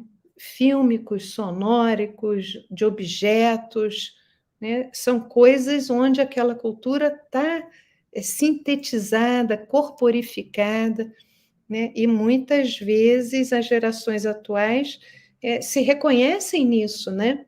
Se reconhecem, valorizam, retomam, recriam isso. As gerações atuais dessas tradições culturais populares, né? Para dar o destino que bem quiserem, né? Porque a autonomia dos povos, né? São coisas que a dinâmica cultural é que vai dizer, né? Como é que isso vai ser apropriado e movimentado, né? Mas é um campo de muita complexidade. Por isso que eu sempre falo, você sabe, eu falo uma antropologia dos estudos de folclore, né? Porque é uma ideia, a gente não pode jogar fora o bebê com a água do banho, né? A gente tem que se relacionar criticamente, mas precisa contextualizar a época em que essas pessoas escreveram. Quer dizer, seria um absurdo escrever como eles hoje em dia. Seria um absurdo, porque as nossas categorias mentais e ideológicas são outras. Mas naquela época, eles estavam dando o melhor de si, né? Mas mesmo na antropologia clássica, em todos, né, na história, em todos, a gente vai Em encontrar todo campo é isso, né? mas que também é isso, não invalida toda a contribuição intelectual de uma época, né? Não, E que eu senão a acho gente que foi fica feito muito. de forma muito injusta ainda com os estudiosos de folclore. Eu vejo que É, ainda há muito a gente fica muito raso, né? A gente fica muito pobre, a gente fica muito arrogante, inclusive, eu acho, tendo muita certeza de coisas que não tenho tanta certeza assim, que são melhores do que outras. Que tem, Ó, Maria, mas temos eu não respondi a parte da comissão, eu não sei se eu mas eu vou respondi. trazer, porque a Tá. Ana Teles, que está aqui também, nossa colega, também pesquisadora dos estudos de folclore, também fez uma pergunta nesse sentido, né? Que dessa continuidade entre o movimento, as noções de referência cultural e depois de patrimônio material. Eu acho que você podia comentar. Vou trazer aqui algumas questões porque o tempo também está seguindo, talvez não dê tempo da gente responder tudo, mas para trazer aqui também, ó, uma das primeiras que trouxe uma pergunta foi a Dinara Pessoa, sobre essa relação entre... No curso de etnomusicologia em Caracas, eles definiam como projeção folclórica um grupo que utilizava das expressões de grupos tradicionais e produzem espetáculos, como você citou esse aspecto, que é bem interessante, porque no Brasil a gente tem muito isso, né? Principalmente as universidades os cursos de educação física, que formaram as companhias folclóricas, né? Os grupos que vão se interessando, e como isso aparece também nos congressos, nas pesquisas, os novos grupos de maracatu, de pesquisas de tradição popular. Tem uma pergunta da Rúbia Lácio também, sobre o futuro próximo do folclore. Essa pergunta é a mais desafiadora, Rúbia. Mas o fato é que, eu só comentando já também aqui, é que se a gente vai olhar nos textos, é sempre assim, você vê nos textos dos anos 50, folclore ia desaparecer em 20 anos. Aí nos textos dos anos 70, o folclore ia desaparecer em 20 anos. Nos anos 90, o folclore ia desaparecer em mais 20. Cultura popular estava acabando. E a gente está aqui em 2022 e estamos vendo ainda os movimentos culturais se recriando, se reinventando, compondo novas... Sempre há, né? Sempre tem essa tensão. Então, já falei da Ana Teles. Se quiser colocar aí também, Gabriel, que está aqui acompanhando pelo fórum, a pergunta da Ana Teles, que fala: um privilégio ouvir a Maria Laura, né? Quais são as continuidades entre o movimento folclórico e as noções de referência cultural e depois de patrimônio imaterial. Aí nosso queridíssimo Hermano traz um comentário de que a professora Márcia Santana lhe cumprimenta pela brilhante palestra, que não conseguiu entrar no chat e pediu para registrar. E tem também a pergunta da Inês Geiger, é isso? Você não considera o folclorista como um investigador das tradições e artes populares? Você mais ou menos já comentou também a sua opção, né, sobre usar o termo estudos de folclore. Não, diga. É o conjunto. Tá. Não, vou começar até pela última, Iris. Não, eu acho que o folclorista é um investigador, sim, das tradições e culturas populares. O que eu faço? Eu não gosto de juntar todos esses intelectuais na rubrica folclorista. Por quê? Porque eles não são homogêneos. Quando a gente fala folclorista, parece que todos faziam isso da mesma forma. E, na verdade, você tem entre esses investigadores das artes e culturas populares pessoas diletantes, pessoas com formação cultural e educação universitária muito diferente. Você tem musicólogos, você tem historiadores, você tem sociólogos, você tem antropólogos. Numa época, nos anos 50, 60, em que essas distinções, anos 40, 50, 60, em que essas distinções entre essas formações não eram tão nítidas.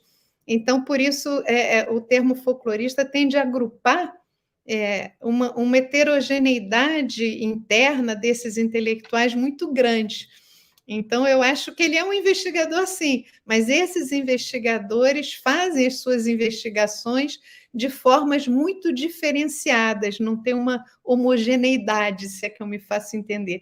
Por isso que eu falo estudiosos do folclore brasileiro, né? Porque eles fazem isso de forma muito distinta entre si, né? Eu vou só aproveitar para comentar uma coisa do que a Joana falou das comissões. Essas comissões juntam justamente esses estudiosos de formação muito diferenciada. Então, tem comissões que foram muito mais bem-sucedidas do que outras, né? Comissões muito mais orgânicas do que outras, né? Mas, de modo geral, elas têm atuação importante, né? Seja por, como é que se diz, enobrecer o tema popular, né? Trazer para academias de letras desses diferentes estados esse tema, né? Seja realmente para se engajar na criação de museus, de levantamentos, de instituições culturais, como é o caso da Comissão de Folclore do Maranhão, que é um caso impressionante. Você tem o Domingos Vieira Filho lá, que começa a fazer levantamentos da cultura popular no Estado, registrar os grupos de boi dentro do contexto da Comissão Maranhense de Folclore, né? Uma comissão que teve grandes condições de continuidade, até hoje é muito atuante. Né? Você tem o caso da comissão, os casos que eu conheço melhor, né? Você tem os casos da comissão de Sergipe, que também é extremamente atuante, você tem antropólogos, como a professora Beatriz Danta atuando lá dentro, né, que tem um impacto na construção de instituições de cultura do próprio Estado. Isso é muito relevante, é um efeito mais pulverizado, né, mas está associado ao ambiente de valorização das tradições culturais populares fomentados por essas diferentes comissões, né? Então, né, cada caso vai ser um caso, né? E isso vem sendo estudado, né? Vem sendo revalorizado. A pergunta da Ana Teles, eu acho que eu procurei mostrar essas diferenças e continuidades, né? Eu acho que tanto a perspectiva etnográfica e antropológica é relevante na dinâmica da movimentação dos anos 50 em torno do folclore brasileiro. Não é à toa que a gente fala em Edson Carneiro, em Manuel Dieg Júnior, né, em Tales de Azevedo, sabe? São pessoas que têm essa perspectiva antropológica e etnográfica, e o que a gente quer dizer com isso, né? É não só a preocupação do registro e da salvaguarda da materialidade dessas produções, né, de múltiplas formas. O Theo Brandão é o cara que cria o curso, a disciplina antropologia na Universidade Federal do Alagoas, sabe? Então, a antropologia tem um lugar importante dentro da movimentação do folclore brasileiro dos anos 50, como a ideia da etnografia e com a modernização dos paradigmas de cultura, a valorização da perspectiva dos próprios atores sociais sobre aquilo que eles falam e a valorização da voz própria deles, vai ter muito a ver com a noção da referência cultural do Aloysio Magalhães, que é uma noção de fundo antropológico, né? E isso tudo se encontra na política de patrimônio cultural material, só para reforçar que essa é justamente uma linha de continuidade que eu procurei insistir, né? Eu acho que a ideia da projeção folclórica, que no Brasil a gente chama muito dos grupos parafolclóricos, né? São os grupos que usam usam e valorizam essas tradições culturais populares e que recriam elas em outros ambientes culturais, e essas formas circulam, então, em outros circuitos de cultura, que não são necessariamente os circuitos orgânicos tradicionais.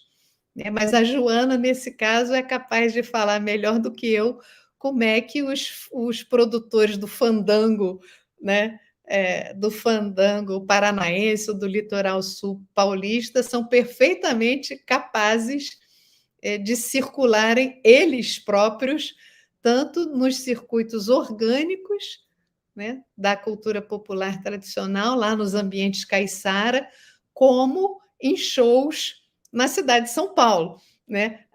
O trabalho da Adriana Alcuri sobre os mamulengueiros e os mamulengos, né, de Glória do Goitá, também mostrou como os próprios produtores da cultura popular sabiam diferenciar perfeitamente um espetáculo de mamulengo para um circuito orgânico nas suas cidades, onde aquilo dura uma noite inteira, e sabiam lidar com apresentações no circuito que eles mesmos chamavam de folclórico, né, que era o circuito cultural de apresentação em museus, em casas de cultura, num ambiente mais amplo. Né? Então, eu acho que essas expressões folclóricas elas são processos culturais, né, que têm capacidade de atravessar múltiplos níveis, planos de cultura e circuitos culturais. E o parafolclórico é uma forma artística de elaboração desse material tradicional num outro circuito. E que é muito interessante, porque, por exemplo, a Companhia Folclórica lá da UFRJ, né, é maravilhosa, porque eles fazem pesquisa, né? Eles fazem as coreografias, eles fazem pesquisa de indumentária, eles têm relação orgânica com esses dançadores da cultura tradicional, né? Então a gente não pode opor, né, necessariamente uma coisa a outra, muitas vezes essas coisas se beneficiam mutuamente. Mas, em geral, aqui no Brasil, a gente não fala projeção folclórica, como nesse caso de Caracas, a gente fala são grupos parafolclóricos, né, que recriam, num ambiente diverso, aquele universo artístico, né, da cultura popular tradicional. Porque as artes têm essa questão, né? Elas podem se descolar daquele modo de vida, né? Porque elas têm uma capacidade expressiva, elas podem, quando elas têm um valor expressivo que muitas vezes transcende aquele modo de vida. É claro que ali ela ganha a sua força propulsora, né? Mas aquilo, um samba enredo pode ser cantado em Tóquio, no Japão, porque ele tem uma forma estética, né, que é capaz de comunicar coisas que emocionam as pessoas, né? Então é arte. A arte tem essa capacidade, né, de se desprender, né? E as artes populares, elas têm essa capacidade, né, de se desprender. Muitas vezes isso é feito junto com os seus próprios produtores, né? Enfim, que circulam em circuitos surpreendentemente amplos. Capacidade de circulação impressionante, né? Pensando até agora nesses encontros, né, daquele grupo A Barca de São Paulo, que é lindíssimo, é um grupo que há anos pesquisa tradição, fez uns trabalhos de campo, refazendo as missões, né, as pesquisas de pesquisa folclórica incentivadas pelo Mário de Andrade, e recentemente eles refizeram um novo grupo chamado Ponto BR, que tem tanto integrantes desse grupo quanto mestres de maracatu, de tambor de crioula, de boi, e fazem shows lindíssimos, interagindo com grupos das localidades, fizeram no Rio de Janeiro com o Jongo da Serrinha, né? E até numa perspectiva até bem andradiana, assim, né? Reunindo esses diferentes gêneros a partir de uma sonoridade comum.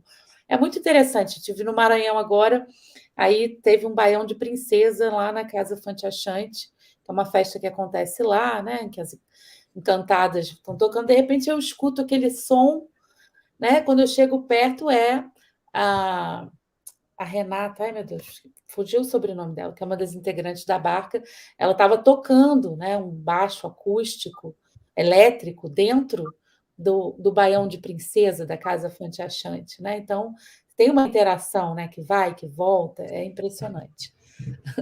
É um mundo profundamente dinâmico, né? Profundamente dinâmico. E os atores têm uma capacidade de agência, né, fabulosa, né? Fabulosa, são plenamente atores, né, daquilo que eles criam, né? Esses estudos que você tem feito também sobre as técnicas, né, do boi de Parintins estarem sendo trazidas para o carnaval do Sudeste, né? Como fazer esses carros alegóricos mais gigantescos que se movimentam, que criam novas. Isso é impressionante, né? É um circuito, inclusive, eu lembro que no âmbito quando a gente estava nesse governo Juca, né, Ministério da Cultura, construindo aí políticas públicas para culturas populares, houve um questionamento sobre a dimensão econômica das culturas populares por parte do Ministério da época. Eu não entendia que se deveria criar uma Câmara Setorial para discutir também sobre o ponto de vista de uma cadeia produtiva. E é impressionante, porque a gente tem tanto essa dimensão muito tradicional, restrita, pequena, como a gente tem o São João, o Carnaval, que também podem ser pensados como parte, né, desse grande campo e que promove uma circulação nacional e às vezes até internacional, né? Tem o nosso amigo que estuda o carnaval no Uruguai, Os né? Dantas Correia, como é que o carnaval brasileiro entrou ali no carnaval da Tríplice Fronteira, né? É um mundo surpreendente, né? A capacidade de recriação das pessoas, né? Outro dia eu estava em Sergipe, eu vi um trabalho, agora também não vou me lembrar o nome dela, mas um trabalho lindo sobre um culto à Nossa Senhora na fronteira do Paraguai, em que as brasileiras dançam e homenageiam uma Nossa Senhora que é paraguaia, mas elas são brasileiras e a festa é brasileira. E elas dançam com a bandeira do Paraguai na festa brasileira, né? Porque elas são e cantam uma coisa que parece uma guarânia, né? Ela é engraçada, ela comentou como é que ela lutava quando ela ia para esses congressos de folclore para dizer que aquilo era brasileiro também, que é a cultura da fronteira brasileira, né? Onde as coisas inevitavelmente se interpenetram e se imbricam, né? Então, assim, os regimes de autenticidade são muitos, né? A maneira como os grupos definem a forma de que eles querem continuar no tempo entre as gerações, né? É muito diverso, não existe só uma maneira, né, de lidar com a continuidade cultural. As maneiras são muito diversas e o que eu acho é que a gente tem que estar sempre muito aberto, porque elas são muito surpreendentes. Muito surpreendente. E a capacidade de ressignificar, né, de incorporar e de devolver uma coisa, né, criativa. É impressionante a força criativa dessas expressões. E a gente chama de culturas populares, na verdade, porque até hoje não encontrou nome melhor, né, porque são circuitos que se associam a modos de vida, se associam a formas rituais ligadas a expressões religiosas das mais diversas tradições, né? A arte ali existe junto com situações múltiplas, né? A ideia do Moço, né? Dos fatos totais, né? A arte ali ela não tem como é que se diz a individualização, né, da forma musical de um concerto, embora um frevo possa ser tocado num concerto, né? Que, aliás, isso é feito lá, né, nas orquestras do Recife, né? O frevo vai no arco que vai das bandas de rua a performances em concerto.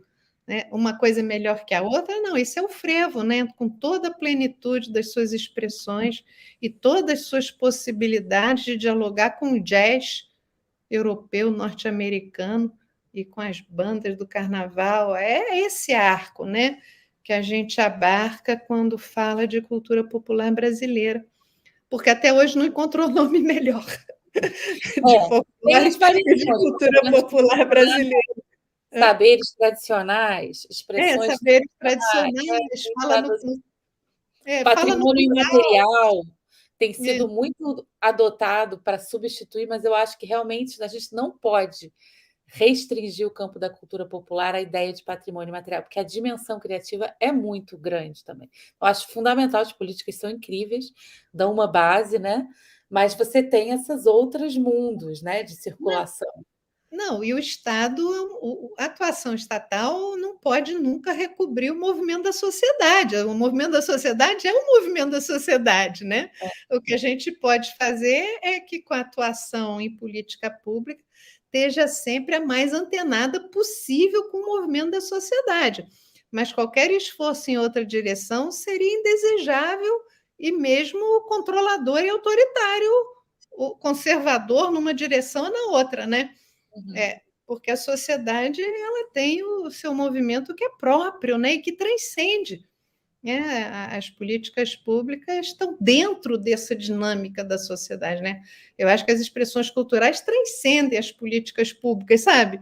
E as políticas públicas têm que apoiá-las, né, da melhor forma possível, e o que não quer dizer que não seja fundamental políticas públicas a favor, né, bem direcionadas, né? vai sempre estar aquém, né? Porque é sempre muito mais que se precisa fazer, né? E os problemas são sempre inúmeros, mas vale o empenho, né? Vale o empenho, vale o esforço, porque faz muita diferença para a vida das pessoas. Muita diferença. Diferença positiva, né? Enfim. Com certeza. É um campo que, assim, a gente precisa sempre dessa negociação do risco que vai realmente precisa. Eu acho que esse movimento que sempre retorna ao campo da cultura popular, de que está em risco, de que algo precisa ser feito, ele também é fundamental para incentivar essa linha de continuidade, né? Assim, então... O mundo está sempre na frente, né? Em direções que a gente não consegue prever, né? E é isso aí, né? Que é a graça da coisa. Agora, são tradições de longa duração, né? Isso é muito interessante, né? Também falei muito nisso, mas a cultura popular abriga tradições culturais de longa duração, que são capazes de durar por séculos, né? De se reinventar. É impressionante. Isso é impressionante. É um ângulo que aí os historiadores têm a palavra, né? Porque são processos de longa duração, com a capacidade de durar no tempo admirável, né? Atravessar continentes, né? Atravessar fronteiras nacionais, atravessar barreiras de classe, enfim, né? São processos culturais muito, uma dimensão muito profunda, né? Da experiência humana coletiva, né? É muito, muito bonito. Com certeza. Obrigada, Maria Laura, obrigada. Muito bom. Obrigada a vocês. Deixa, então, a palavra de encerramento, não sei se você quer falar mais alguma coisa, para a Martina, que coordena o Fórum de Entidades em Defesa do Patrimônio Cultural. Queridas, professora Maria Laura, Joana, colega no Fórum, muitíssimo obrigada, emocionada aqui e encantada com a aula e com, enfim, o domínio, né, do campo das palavras, enfim, de uma longa vida dedicada, né, ao folclore. Bom, o meu papel aqui é, então, agradecer mais uma vez. Vou começar, então, professora Maria Laura, muitíssimo obrigada. Como foi compartilhado no chat, no YouTube, o seu texto está disponível, né? As pessoas perguntaram, as referências bibliográficas, né? Onde eu consigo ler? Então, pessoal, o texto está no livro, né? A professora Maria Laura, antes da gente começar a live, chegou a comentar esse exercício que a gente faz constantemente, né? Ao escrever um artigo, muitas vezes, revisitar aquilo que em algum momento nós já tínhamos lido, escrito, pensado, né, mas não tendo a oportunidade de novo escrever ou revisitar alguns temas, e a oportunidade na qual ela se viu escrevendo esse artigo a convite do Hermano, né, e da professora Márcia Santana. Então, mais uma vez, professora Maria Laura, muito obrigada. Joana, muitíssimo obrigada pela condução tão carinhosa, né, e fica super evidente a tua relação enquanto orientanda e hoje colega, né, da Maria Laura. Eu acho que isso transparece na conversa entre vocês. Então, muito obrigada também pelo carinho, pelo teu tempo aqui conosco hoje. Agradeço também o Gabriel, né, que deu todo o suporte, vem nos dando suporte técnico durante as lives aqui, promovidas em prol do livro. Mais uma vez ao Hermano e a Márcia Santana por proporcionar, por provocar o fórum, né, e apontar isso. Olha só, gente, a gente precisa botar esses textos na roda, precisa conversar com os autores, né? Então, mais uma vez, obrigada, Hermano, por vocês nos provocarem. Tá? E todos os colegas integrantes do fórum e as entidades que compõem o fórum que vêm apoiando as nossas iniciativas. Antes da gente encerrar, vou fazer a propaganda aqui do próximo encontro, né? No próximo encontro, que acontece no dia 1º de junho, a partir das 19h30, nós já vamos para o ciclo 2 do livro. né, patrimônio não consagrado, assim intitulado lá no livro. E o seminário do dia 1º, ele vai ser, teremos como convidada Maria Cecília Londres Fonseca e tendo como mediador Pedro Clerot, né? Na verdade, foi uma entrevista realizada pela Sara Moraes e Natália Breiner, no primeiro momento, em 2017, e depois pelo Pedro Clerot. Então, essa escrita, esse artigo, ele é o resultado dessa entrevista, sobre o tema Engenhos do Vivido, Tramas da Memória, né, entrevista com Maria Cecília Londres Fonseca. Então, para quem quiser acessar o livro e já ler, né, antecipando o assunto e podendo trazer perguntas, já fica a dica aqui para o próximo encontro. Assim que der, a gente vai estar divulgando nas redes do fórum o card e o link aqui do YouTube, tá bom? Agradeço a todos que interagiram conosco, fazendo as perguntas no chat, e também aos participantes, né, os ouvintes e aqueles que estiveram presentes conosco hoje à noite. Então, muito obrigada mais uma vez. Com isso, eu encerro a nossa atividade de hoje à noite, mandando um grande beijo para todos vocês, né, já esperando pela próxima oportunidade. Um grande beijo e uma boa noite a todos. Boa noite. Boa noite. Tchau, Obrigada, tchau. pessoal. Obrigada, boa noite.